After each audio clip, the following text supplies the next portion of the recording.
Halo rekan-rekan semua, ketemu lagi. Kali ini kita akan ngomongin tentang pembobolan rekening. Nah, ini ada 5 penyebab rekening itu bisa bobol. Nah, sehingga nanti ketika kita berdiskusi ini dan teman-teman mengikutinya, harapan saya rekening teman-teman atau e-wallet teman-teman ini nggak bobol ya gitu ya. Jadi ada 5 penyebabnya. Yang pertama langsung ya, yang pertama adalah kurangnya keamanan. Nah, ini biasanya untuk rekening-rekening, untuk e-wallet itu ada two factor autentifikasi, ya itu biasanya teman-teman nggak pakai. Jadi biasanya selain user, password nanti ada misalnya OTP dan sebagainya. Jadi kalau ada two factor autentifikasi gunakan biar rekening teman-teman tidak bobol. Itu yang pertama.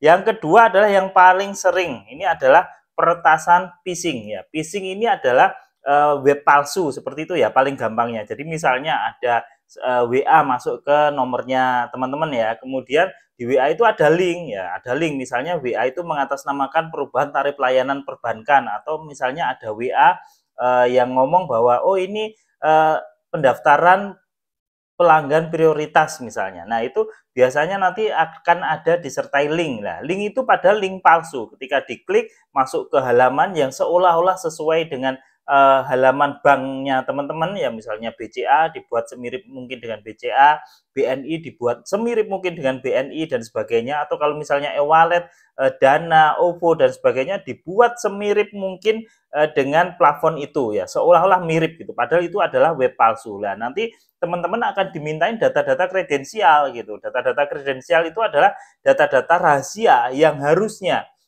tidak diketahui oleh orang lain kan seperti itu. Misalnya kalau perbankan itu kan nomor ATM itu nggak boleh. Jadi nomor rekening boleh, tapi nomor ATM tidak boleh diketahui oleh orang lain. Kemudian dimintai CVV, dimintain OTP kan gitu kan, dimintain PIN. Nah, itu adalah data-data kredensial yang harusnya tidak diberitahu ke orang lain, tetapi Anda inputkan karena menganggap bahwa itu adalah web asli kan gitu. Menganggap bahwa oh ini beneran, ini adalah webnya BCA atau webnya BNI, sehingga ketika biar nanti layanannya tidak menjadi mahal kita harus input gitu. Padahal itu adalah webnya penipu ya, web abal-abal. Nah, sehingga nanti ketika kamu inputkan data-data kredensial tersebut, maka rekeningmu bisa dibobol kan seperti itu. Sama e-wallet juga.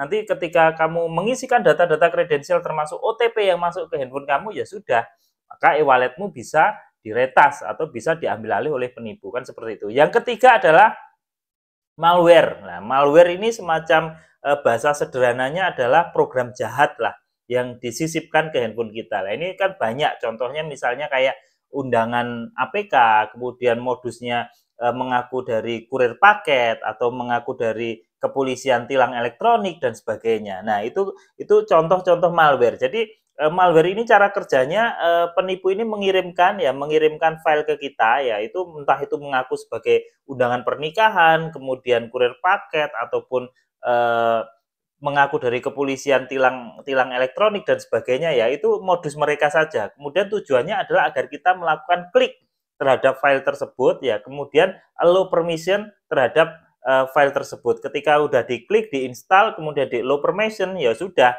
Maka yang terjadi adalah file itu bisa membaca data-data yang ada di handphone kita. Misalnya data user, data password yang ada yang kita simpan di Google, bahkan data OTP yang masuk ke SMS kita. Nah, kalau udah user, password, kemudian OTP semua sudah diambil, ya sudah ya, maka penipu bisa menguasai e-banking kita. Termasuk e-wallet kita kan juga seperti itu. Karena banyak sekali di antara kita kan nge-save passwordnya di Google gitu ya. Nanti dengan malware ini bisa saja user passwordmu itu diketahui kan seperti itu. Nah, kemudian selanjutnya adalah kelemahan sistem bank. Emang kita akui atau tidak, ada perbankan-perbankan di Indonesia ya, termasuk e-wallet yang ada ini masih keamanannya masih banyak yang kurang ya. Jadi gampang dibobol ya. Hanya dengan beberapa langkah, asal mengetahui data-data kredensial, bahkan perbankan atau e-wallet ini gampang sekali dibobol. Nah, ini mudah-mudahan ditingkatkan gitu loh. Mudah-mudahan segera ditingkatkan sehingga tidak banyak lagi orang-orang yang